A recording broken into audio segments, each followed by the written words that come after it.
Welcome back to the Loco Youth Leader Labs. This is episode number 7. We're talking one more time about leading a small group. This time we're talking about the skills. This is not one of those things where either you've got it or you don't. Leading a group discussion comes along with practical skills that you can work on and develop. In this video, we want to give you 5 tips and skills that you can develop as a leader that's going to help you lead your group really well. The first one is this: live by the 20-80 rule. 20-80, that is a ratio.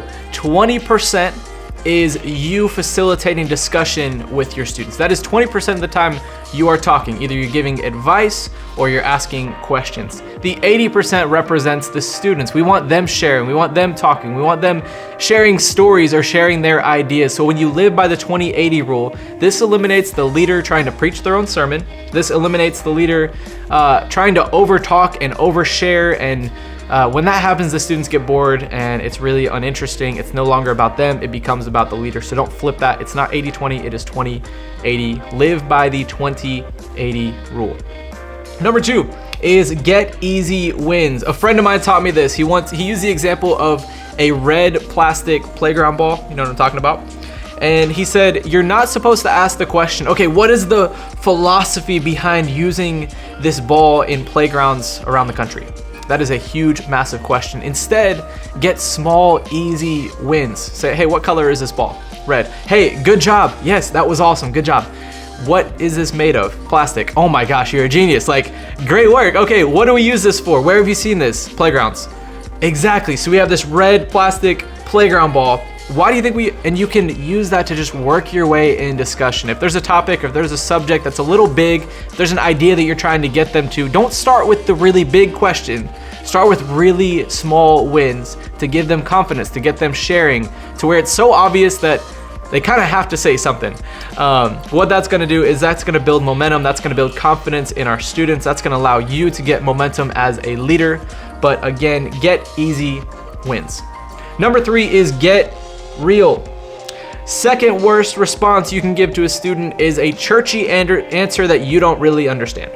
The first worst response that you can give is one that's heretical, not real, false, and encourages students to lie or sin. So yeah, please don't do that.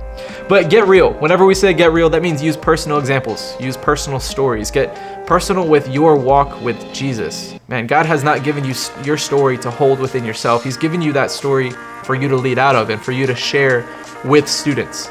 So this is your time to get real. You want to lead students. You want them to follow after you. You want them to imitate you as you imitate Jesus. So use your story, get real, use real life examples, use stories of back when you were their age. But whatever you do, again, we're not using the fake churchy answers that don't make any sense. What we're doing is using our story that God's given us to guide and lead students.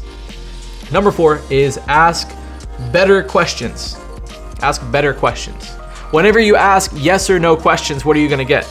You're going to get a yes or a no response. Whenever you ask a specific question, what are you going to get? You are going to get a detailed response. For example, instead of do you like Chick-fil-A, we're getting really holy in this video, try what's your go-to order at Chick-fil-A? Because I mean, we already understand everybody goes to Chick-fil-A. It's so good, right? Ask better questions. Don't give them the opportunity for just a yes or a no, because that's a bailout for them to slightly engage and then back off. Give them a question that's going to encourage them to respond. If this means you have to go in and check out the small group questions ahead of time and rephrase some things and learn it for yourself, whatever that's going to do to set yourself up for success come the small group setting, go ahead and do that. Avoid the yes/no questions and find ways to ask better questions. Number 5, the last one, is operate out of the 5-3-1 rule. What is the 5-3-1 rule?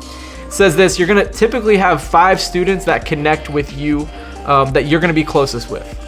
Out of those 5, there's going to be 3 that you really invest in, and it becomes this really great relationship with the 3 of you or 4 of you. And then that 1, over time, it's going to be a lifelong mentor-mentee relationship. So here's kind of your tip. Here's how you operate out of the 5-3-1 rule. Look for those 5. Look for those students that are really responding to you, that look up to you, that are coming to you, and respond back to them. Now, we're not trying to cut out 2 to get to the 3. It's just going to happen over time, because we're not talking about leading students for a few months. We're not talking about leading students for a year.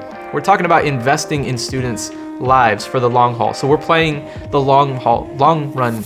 We're playing for the long haul. So 5-3-1 rule.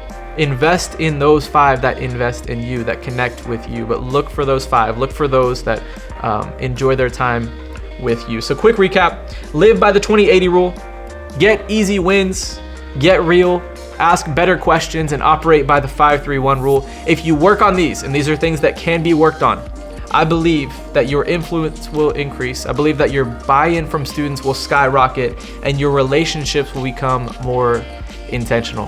Hopefully all 3 of these videos about leading a small group have been helpful when it comes to the environment, when it comes to the routines, when it comes to the skills. I believe if we pay attention to these things, again, we are setting ourselves up so well for success when it comes to small groups. So in the next video, we're talking about the do's and the don'ts of small group ministry. So go ahead and check it out.